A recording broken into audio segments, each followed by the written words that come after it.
Good morning students. આજે આપણે ગુજરાતી વ્યાકરણમાં વિભક્તિઓનો અભ્યાસ કરીશું. હવે તમને એમ થશે કે વિભક્તિઓ એટલે શું?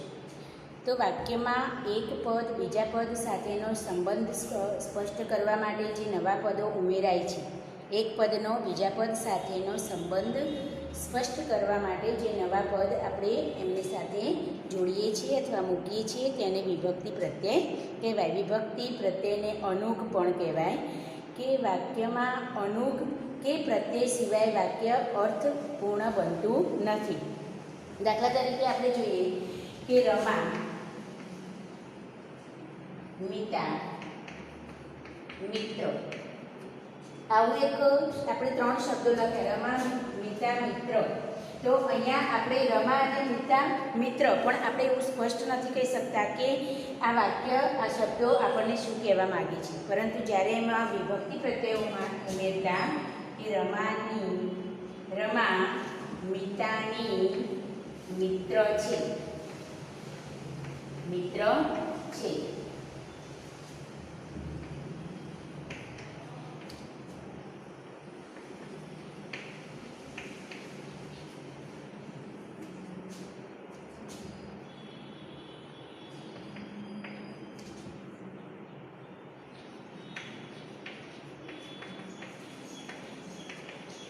આવું એક બીજું વાક્ય છે. અહીંયા આપણે વિભક્તિ પ્રત્યય મૂક્યો નહીં, રમા મિતાની મિત્ર છે. અહીંયા બીજું, આજે વિદ્યાર્થી રેસ પ્રથમ ક્રમ મેળવી. તો અહીંયા પણ આપણને વાક્ય અટપટું લાગે છે, પણ આજે વિદ્યાર્થીએ રેસમાં પ્રથમ ક્રમ મેળવ્યો એવું જ્યારે આપણે લખીએ છીએ ત્યારે વાક્ય આપણને સ્પષ્ટ સમજાય છે. તો વાક્યની અર્થપૂર્ણ બનાવવા માટે પદો એક પદનો બીજા પદ સાથેનો સંબંધ સ્પષ્ટ કરવા માટે જે પ્રત્યય મૂકવામાં આવે છે જેને અનુગ પણ કહેવાય, તો જે અનુગ મૂકવામાં આવે છે એને વિભક્તિ પ્રત્યય કે અનુગ કહેવાય છે. વાક્યને અર્થપૂર્ણ બનાવવામાં અનુગ અને પ્રત્યયનો મહત્વપૂર્ણ યોગદાન રહેલું છે, ભાગ રહેલો છે. તો વાક્યમાં જ્યારે અનુગ અને વિભક્તિ પ્રત્યયો મુકાય ત્યારે જ વાક્ય અર્થપૂર્ણ બને છે. તો વિભક્તિ પ્રત્યયો એટલે શું? તો ઉદાહરણથી તમને ખ્યાલ આવી ગયો હશે કે એક પદનો બીજા પદમાં સાથેનો સંબંધ સ્પષ્ટ કરતા જે પદો છે એમને વિભક્તિ પ્રત્યયો કહેવાય.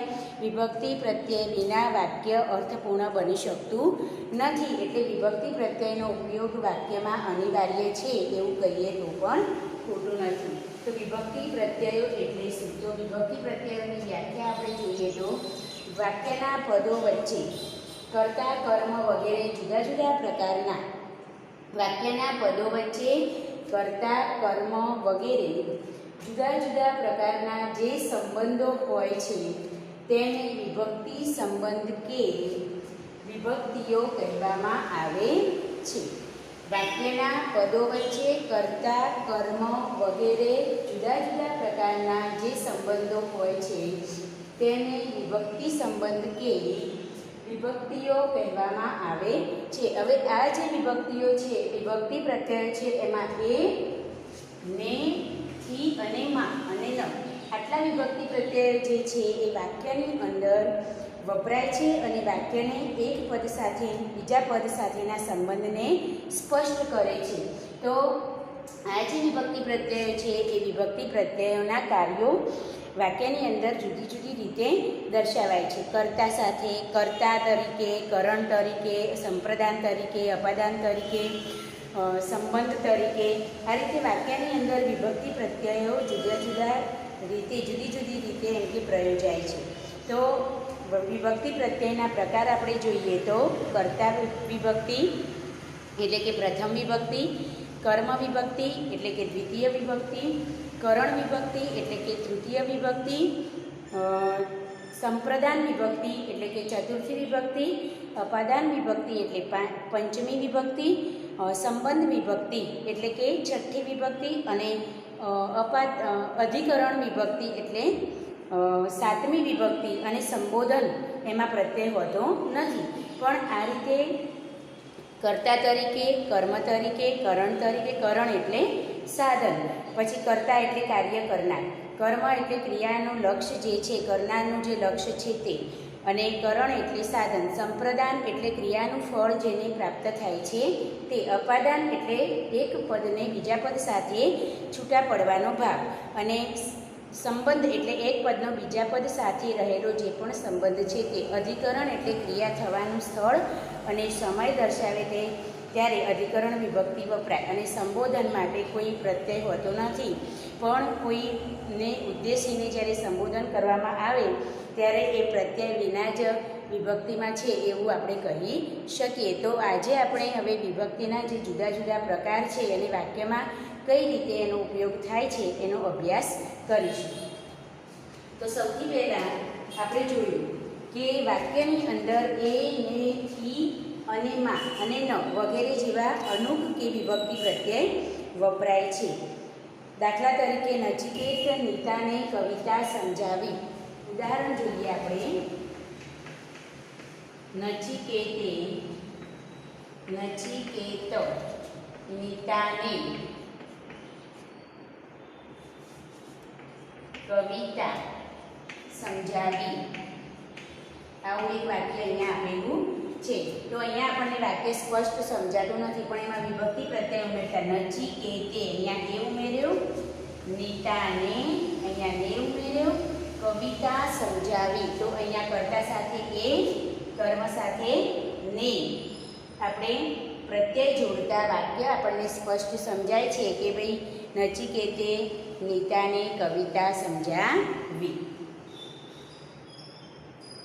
તો અહીંયા આપણને વિભક્તિ પ્રત્યય તે અને ને જોવા મળે છે. પછી વિભક્તિને લાગતા અનુગોમાં એ, ને, થી, પછી થકી, અન્ય જે બીજા જોઈએ તો એની અંદર વિભક્તિને લાગતા અનુગો, વિભક્તિને લાગતા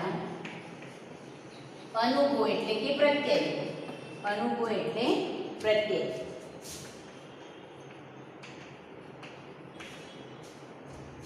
તો વિભક્તિને લાગતા અનુગોમાં એ, ને, થી, થકી, માં, નો, ની, નું, ના. નો, ની, નું, ના. આ એને લાગતા અનુગો છે. હવે કોઈ પ્રત્યય ના હોય, ક્યારેક કોઈ પ્રત્યય ના હોય તો પણ એ સ્થિતિ કોઈક વિભક્તિ દર્શાવવાનું કાર્ય કરે છે. કોઈ પ્રત્યય લાગેલો ના હોય, અહીંયા આપેલા જે બી પ્રત્યય છે એમાંથી કર્તા કે કર્મ સાથે કોઈ પ્રત્યય લાગેલો ન હોય તો પણ એ વિભક્તિ સંબંધ દર્શાવે છે. દાખલા તરીકે નીતા ગીત ગાય છે.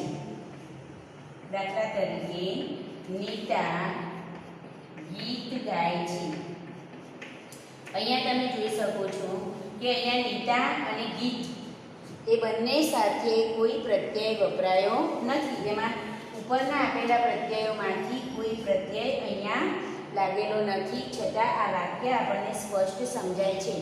તો ક્યારેક કર્તા અને કર્મ વિભક્તિની અંદર કોઈ પ્રત્યય હોતો નથી અથવા કોઈ પ્રત્યય લાગેલો ન હોય તો પણ એ વિભક્તિ સંબંધ ધરાવે છે. તો કર્તા અને કર્મ આ બે વિભક્તિની અંદર ક્યારેક કોઈ પ્રત્યય ન હોવા છતાં પણ તે વિભક્તિ સંબંધ ધરાવે છે. એટલે અહીંયા આપણે નીતા એ કર્તા વિભક્તિ અને ગીત એ કર્મ વિભક્તિમાં લઈ શકીએ. બરાબર. તો પરીક્ષામાં તમારે એવું પૂછાય કે આપેલ વાક્યમાંથી વિભક્તિ ઓળખાવી તેનો પ્રકાર જણાવો, તો ત્યારે તમારે વિભક્તિ પ્રત્યય અલગ તારવી એનો પ્રકાર જણાવો. એવું જ્યારે પૂછાય તો ક્યારેક કર્તા અને કર્મની અંદર પ્રત્યય ન હોવા છતાં પણ તે વિભક્તિ સંબંધ ધરાવે છે. માટે આ વાક્યની અંદર તમે નીતા કરીને કર્મ વિભક્તિ લખી શકો, ગીત કરીને તમે કરણ વિભક્તિ લખી શકો. બરાબર.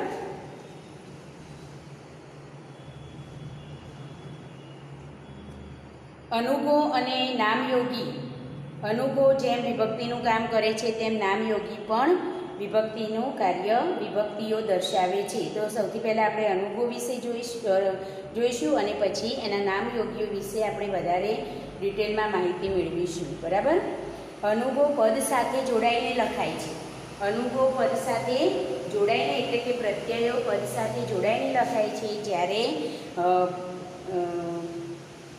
નામયોગી છે એ પદથી અલગ મુકાય છે. પછી અનુગો ચોક્કસ સંખ્યામાં છે. અનુગો ચોક્કસ સંખ્યામાં છે, જ્યારે નામયોગી અસંખ્ય છે. કેવા કેવા નામયોગી હોય તો જેમ કે વડે, થકી, મારફત, દ્વારા, સાથે, સિવાય, વિના, લીધે, કારણ કે, પેઠે, માફક, માટે, કાજે, વાસ્તે, તણું, કેરું, પાસે, તરફ, સામે, અંદર, બહાર, ઉપર, નીચે વગેરે જેવા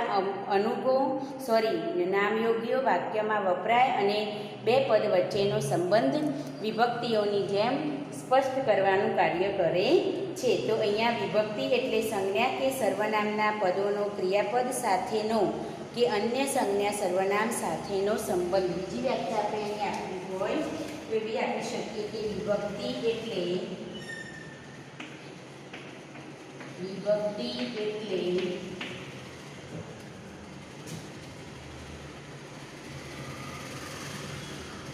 સંજ્ઞા કે સર્વનામના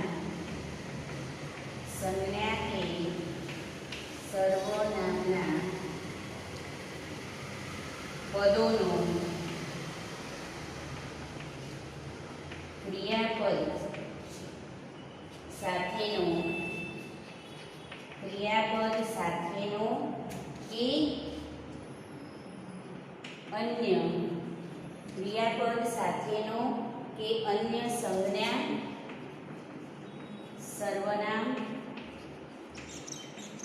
સંજ્ઞા સર્વનામ સાથેનો સંબંધ.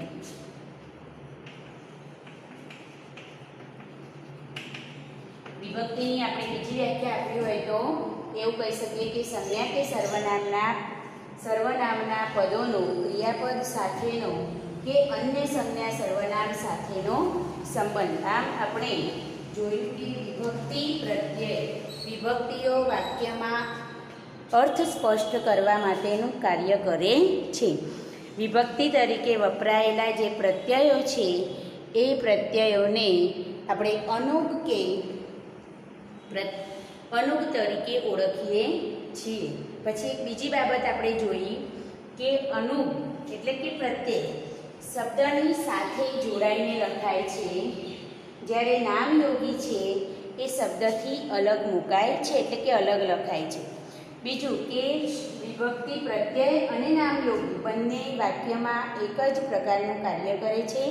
એક પદનો બીજા પદ સાથેનો સંબંધ સ્પષ્ટ કરવાનું કાર્ય નામયોગી અને પ્રત્યય કરે છે, પરંતુ બંનેમાં ડિફરન્ટ એટલો છે કે નામયોગી શબ્દમાં પદથી અલગ મુકાય છે.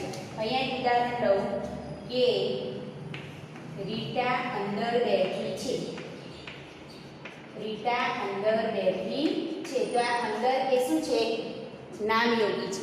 તો અહીંયા આપણે જોયું કે નીતાને, તો અહીંયા પ્રત્યય છે એ નીતાની સાથે આપણે જોડીને લખ્યો છે, જ્યારે રીટાની સાથે વપરાયેલો નામયોગી છે એ આપણે પદથી અલગ મૂક્યો છે. તો આ પ્રમાણે આપણે વિભક્તિ પ્રત્યયોને કેવી રીતે અનુભવ કેવી રીતે વાક્યમાં લખવા અને નામયોગી કેવી રીતે લખવા એનું તમારે ખાસ ધ્યાન રાખવાનું. કારણ કે કેટલાક વિદ્યાર્થીઓ વાક્ય લખે છે ત્યારે પ્રત્યયને છૂટો પાડીને લખે છે, પરંતુ એ લખાણ અશુદ્ધ ગણાય. માટે શુદ્ધ લખાણમાં હંમેશા યાદ રાખવાનું કે વિભક્તિ પ્રત્યય હંમેશા શબ્દની સાથે કે પદની સાથે જોડાઈને લખાય છે, જ્યારે નામયોગી જે છે એ પદથી અલગ મુકાય છે. હવે આપણે જુદા જુદા વિભક્તિના પ્રકાર જોઈશું.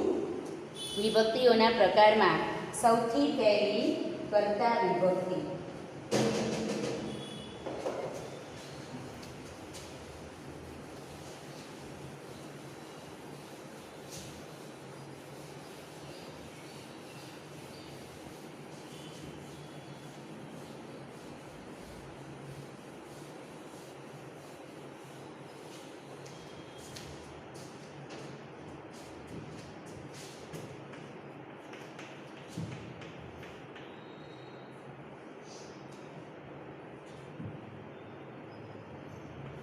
કર્તા વિભક્તિ, જેને આપણે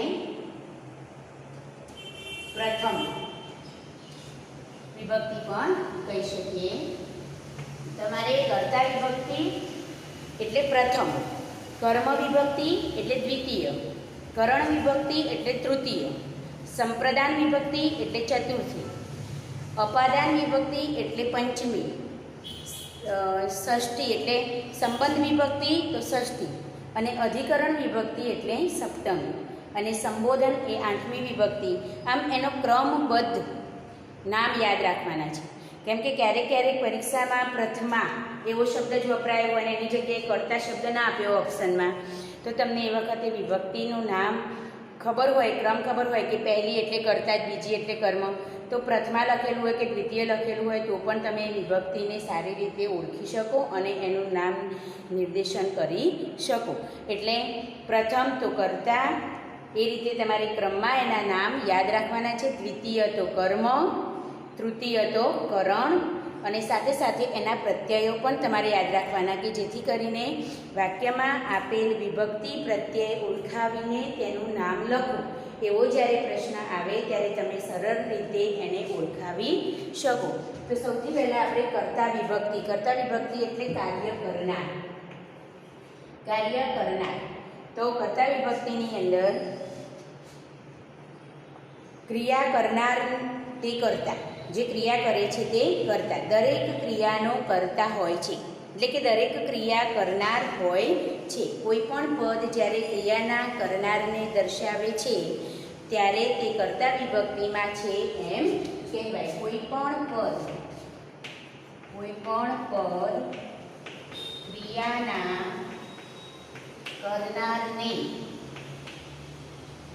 કરનારને દર્શાવે છે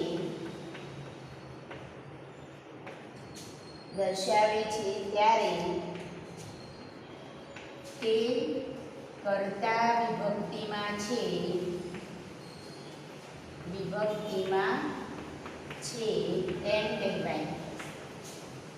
એમ કહેવાય. તો એના પ્રત્યયો જે છે એ ને અને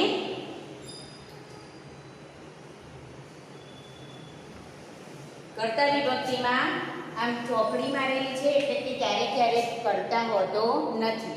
એ સિવાય ને, થી અને એ.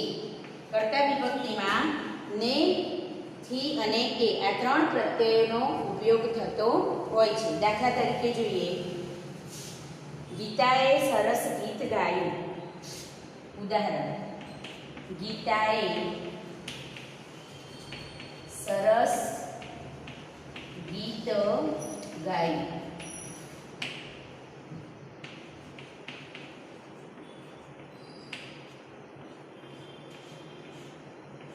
ગીતાએ સરસ ગીત ગાયું. તો અહીંયા આપણને કર્તા વિભક્તિ સાથે એ પ્રત્યય જોડાયેલો છે. તો જ્યારે તમારી પરીક્ષામાં આવું પૂછાય, આવું વાક્ય તમને આપેલું હોય અને પછી પૂછ્યું હોય કે વાક્યમાંથી વિભક્તિ પ્રત્યય અલગ તારો, ત્યારે તમારે શું કરવાનું છે?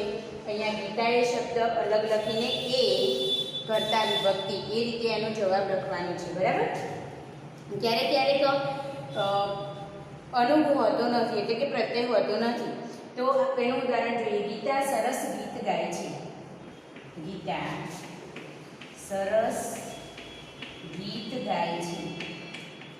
અહીંયા તમે જોઈ શકો છો કે અહીંયા ગીતા સાથે કોઈ પ્રત્યય નથી, છતાં આપણે આ વાક્યનો અર્થ સારી રીતે સમજી શકીએ છીએ. તો અહીંયા ગીતા છે એ કર્તા વિભક્તિમાં છે એવું આપણે કહી શકીએ. તો કર્તા વિભક્તિમાં ગુજરાતીમાં અનુક વિના એ, ને અને થી અનુક દર્શાવીને પણ લખપત દર્શાવી શકાય છે અને અનુક વિના પણ કર્તા વિભક્તિ દર્શાવી શકાય છે. તો કર્તા એટલે કાર્ય કરનાર. કાર્ય કરનારની સાથે જે પ્રત્યય લગાવેલો છે, કોઈ પણ પદ ક્રિયાના કરનારને જ્યારે દર્શાવે છે, કોઈ પણ પદ ક્રિયાના કરનારને જ્યારે દર્શાવે છે ત્યારે તે કર્તા વિભક્તિમાં છે એવું કહી શકાય. તો કર્તા વિભક્તિની અંદર એ, ને, થી આ ત્રણ પ્રત્યયો વપરાતા હોય છે અને સાથે સાથે ક્યારેક ક્યારેક આ વિભક્તિની અંદર પ્રત્યય વપરાયો ન હોય છતાં એ પદ એ વિભક્તિનો અર્થ દર્શાવે છે. એ જ રીતે બીજું ઉદાહરણ જોઈએ. પૂર્વાદિત્યને રમવું ગમે છે. પૂર્વાદિત્યને રમવું ગમે છે. અહીંયા તમે જોઈ શકો છો કે ને પ્રત્યય વપરાય છે. પૂર્વાદિત્યને રમવું ગમે છે. પછી મધુથી અવાશે નહીં. મધુથી અવાશે નહીં. તો અહીંયા પણ તમે જોઈ શકો છો કે થી પ્રત્યય વપરાયો છે. અને ગીતાએ સરસ ગીત ગાયું તો એમાં એ પ્રત્યય છે. તો આપણે ચારે ચાર પ્રત્યયના એક ઉદાહરણ જોયા. અહીંયા પ્રત્યય વગરનું વાક્ય છે ગીતા સરસ ગીત ગાય છે, છતાં ગીતા એ કર્તા વિભક્તિમાં દર્શાવે છે. પછી ગીતાએ સરસ ગીત ગાયું તો એ પ્રત્યય અહીંયા કર્તા વિભક્તિમાં છે. પછી પૂર્વાદિત્યને રમવું ગમે છે તો ને પ્રત્યય અહીંયા આપેલો છે કર્તા સાથે.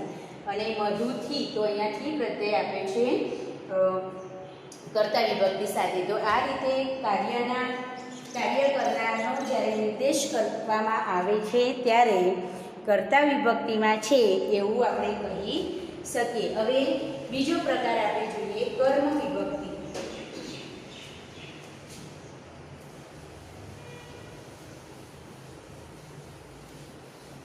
કર્તા વિભક્તિ શું છે? કર્તા વિભક્તિ ક્યારે ઓળખવી કેવી રીતે એનો તમને બરાબર સમજ પડી ગઈ હશે. જ્યારે કાર્ય કરનારનો નિર્દેશ કરતા પદને આપણે કર્તા વિભક્તિમાં લઈ શકીએ. હવે બીજું છે દ્વિતીય વિભક્તિ એટલે કે કર્મ વિભક્તિ.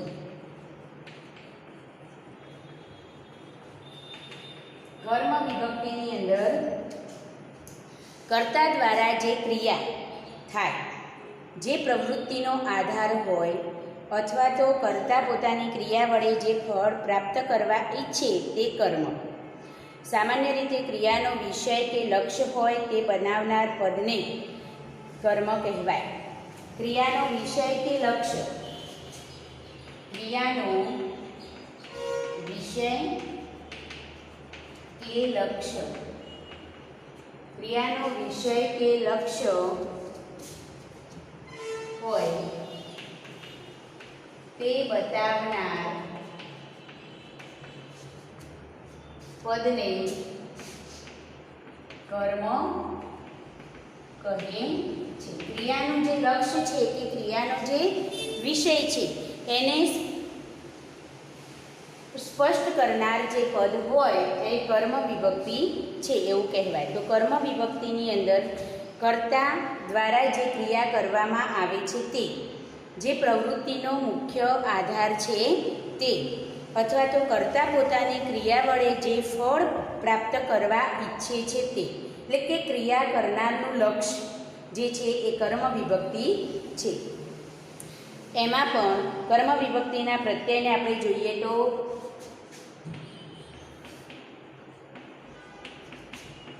એમાં પણ ક્યારેક પ્રત્યય હોતો નથી અને બીજું છે ને પ્રત્યય એમાં લાગે છે. દાખલા તરીકે પ્રદીપ પ્રદર્શનમાં ચિત્રો જુએ છે.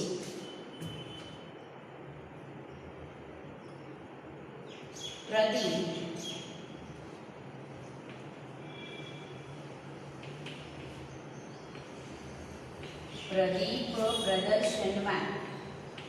પ્રદર્શનમાં ચિત્રો જુએ છે. અહીંયા ક્રિયાનું લક્ષ્ય શું છે? કર્તાનું ચિત્રો જોવાનું. અહીંયા કર્તાનું લક્ષ્ય શું છે? ચિત્રો જોવાનું. તો અહીંયા જે ચિત્રો છે એ કર્મ વિભક્તિમાં આવે. બીજું ઉદાહરણ છે શિકારીના પગરવે સિંહણને ચમકાવી. શિકારીના પગરવે સિંહણને ચમકાવી. શિકારીના પગરવે કોને ચમકાવી? ત્યારે જવાબમાં આપણને મળે છે સિંહણને. તો અહીંયા ને પ્રત્યય લાગેલો છે, જ્યારે અહીંયા પ્રત્યય લાગેલો નથી. તો ક્રિયાના વિષય કે લક્ષ્યને બતાવનાર પદને આપણે કર્મ વિભક્તિમાં લઈ શકીએ.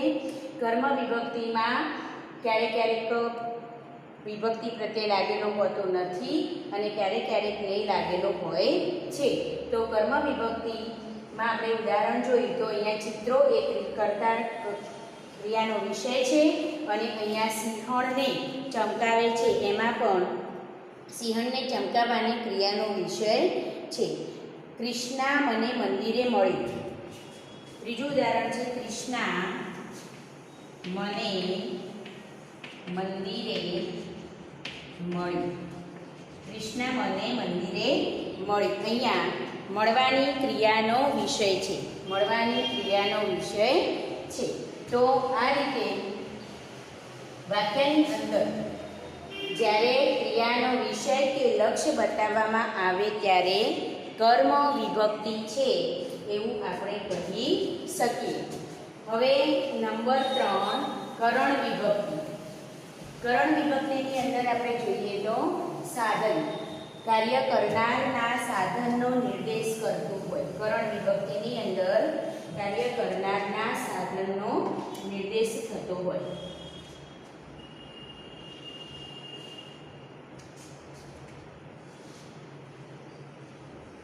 તૃતીય વિભક્તિ. તૃતીય વિભક્તિ એટલે કરણ વિભક્તિ.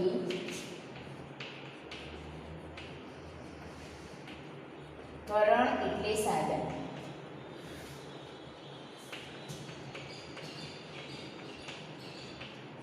કરણ એટલે સાધન.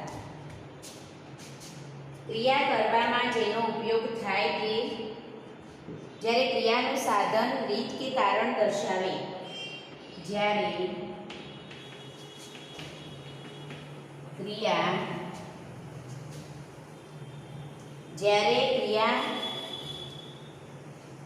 સાધન રીત, જ્યારે ક્રિયાનું સાધન રીત કે કારણ દર્શાવે છે. સાધન રીત કે કારણ દર્શાવે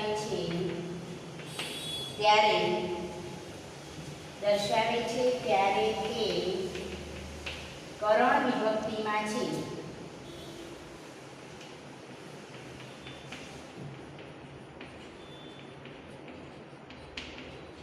એમ કહેવાય. જ્યારે ક્રિયાનું સાધન રીત કે કારણ દર્શાવે છે ત્યારે તે કરણ વિભક્તિમાં છે એમ કહેવાય. વારે હૈયે દવાખાનામાં ગયા. ઉદાહરણ જોઈએ આપણે. એનો પ્રત્યય છે એ અને થી. પ્રત્યય એ અને થી. આ બે એના શું છે? પ્રત્યય છે. તો વડે દ્વારા મારફત. વડે દ્વારા મારફત એ શું છે? નામયોગી છે. તો નામયોગી પણ વાક્યમાં વપરાયેલા હોય. તો કરણ વિભક્તિની અંદર એ અને થી જેવા પ્રત્યયો પણ વપરાયેલા હોય. એ ના હોય તો વડે દ્વારા મારફત જેવા નામયોગી પણ એમાં વપરાયેલા હોય છે. તો અહીંયા આપણે જોઈએ કે ભારે હૈયે એ દવાખાનામાં ગયા. ઉદાહરણ ભારે હૈયે એ દવાખાનામાં ગયા.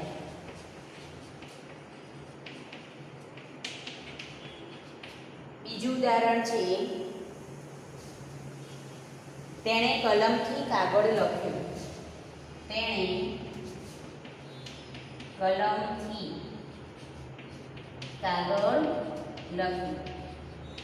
ત્રીજું ઉદાહરણ છે તે ચોક વડે લીટા કરે છે. તે ચોક વડે લીટા કરે છે.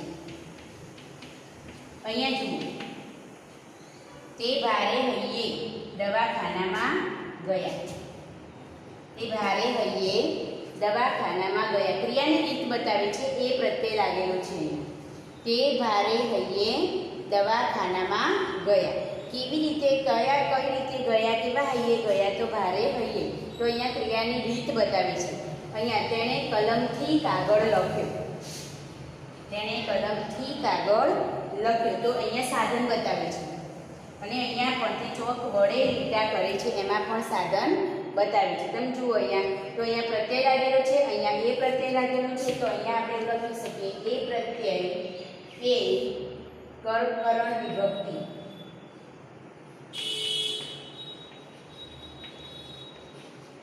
બીજામાંથી પ્રત્યય કરણ વિભક્તિ અને ત્રીજામાં વડે કરણ વિભક્તિ.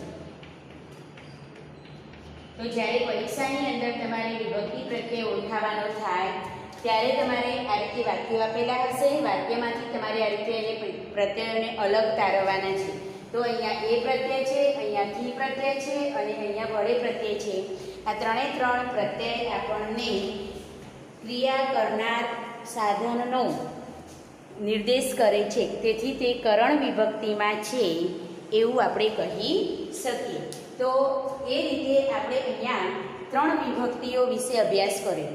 પહેલાં તો વિભક્તિ એટલે શું? તો વાક્યની અંદર એક પદ બીજા પદ સાથે જે સંબંધથી જોડાય છે એ સંબંધને સ્પષ્ટ કરતા પદને આપણે વિભક્તિઓ કહીએ છીએ. બરાબર. પછી વિભક્તિઓમાં કર્તા વિભક્તિ, તો કાર્ય કરનાર એટલે કર્તા વિભક્તિમાં છે. કર્મ તો કાર્ય કરનારનું જે લક્ષ્ય છે એ કર્મ વિભક્તિમાં આવશે. અને કાર્ય કરવા માટેનું જે સાધન છે એ કરણ વિભક્તિમાં આવશે.